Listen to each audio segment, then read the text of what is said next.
Malgré ce qu'on peut dire ou penser, Internet est aujourd'hui un indispensable dans la vie de tous les jours et apporte de nombreux points positifs vis-à-vis de l'environnement.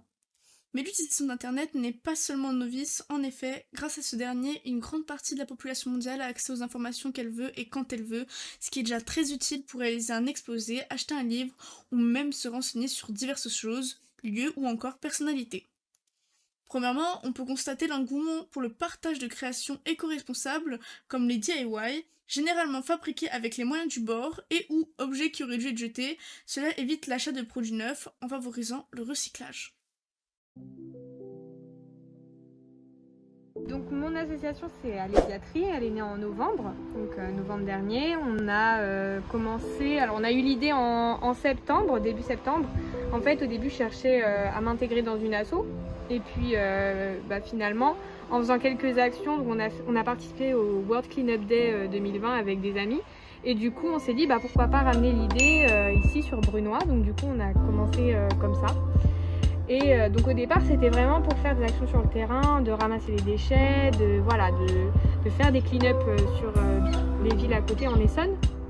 Et puis il y a eu le Covid, donc du coup on s'est mis vraiment sur les réseaux sociaux pour promouvoir un quotidien zéro déchet, donc c'est-à-dire dans les produits cosmétiques, dans les produits ménagers, même dans la cuisine. Et donc voilà, de connaître beaucoup mieux tout notre environnement et de faire en sorte que on soit plus respectueux de notre environnement en promouvant le zéro déchet, etc. On a fait des vidéos comme vous voyez, donc ça c'est des vidéos qui vont sortir sur notre compte Instagram et notre compte TikTok, donc pareil pour promouvoir d'autres produits zéro déchet. Ensuite là cet été on organise un troc, donc c'est pour promouvoir la mode durable, donc contre le phénomène de la fast fashion. Donc c'est un échange de vêtements un peu si vous voulez, donc c'est-à-dire que les gens apportent leurs vêtements et grâce à leurs vêtements ils récupèrent des points qu'ils vont échanger grâce à des vêtements qui seront sur le stand. Donc c'est vraiment du troc quoi, donc c'est bien parce que ça permet de renouveler sa garde-robe et puis c'est pas des vêtements qui sont usés, c'est vraiment on va choisir des vêtements qui ne sont plus portés parce qu'on sait que la mode maintenant ça change tous les jours et c'est important d'avoir cette habitude là quoi, d'essayer d'aller plus vers une mode durable. Donc on va essayer de faire ça en juin. Et voilà, puis d'autres clean-up qui vont être organisés normalement cet été sur Brunoy et peut-être dans les autres villes de l'Essonne.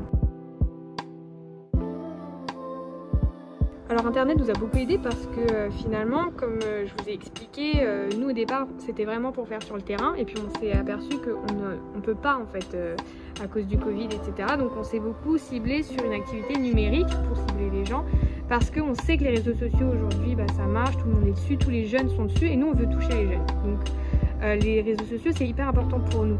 Et donc du coup, le fait d'utiliser les réseaux sociaux, ça amène à toucher beaucoup plus de gens. Il y a un impact qui est beaucoup plus grand. Notre communauté, elle s'agrandit de jour en jour. Et par exemple, avec nos vidéos, on arrive à toucher à peu près plus de 1000 personnes, 2000 personnes.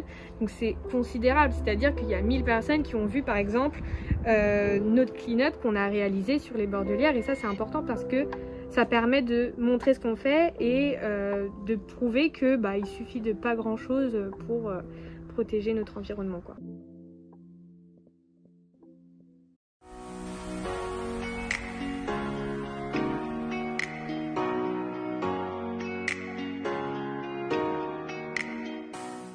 Les terres rares? Pas du tout. Non. Et bon. Non, du tout. Non. Non.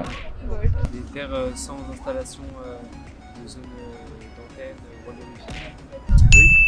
C'est des métaux qu'on utilise pour construire, mettre dans les batteries lithium, ce genre de trucs, construire un téléphone. Non, s'il vous plaît. Pour accéder à Internet, il est nécessaire d'avoir un objet connecté. Téléphone, ordinateur, console ou autre. Mais pour construire ces objets, il faut des terres rares et des métaux précieux. Ceux-ci entrent par exemple dans la composition des pixels. Et les terres rares comprennent 17 éléments chimiques qui sont en très petite quantité dans le sol, mélangés à d'autres éléments.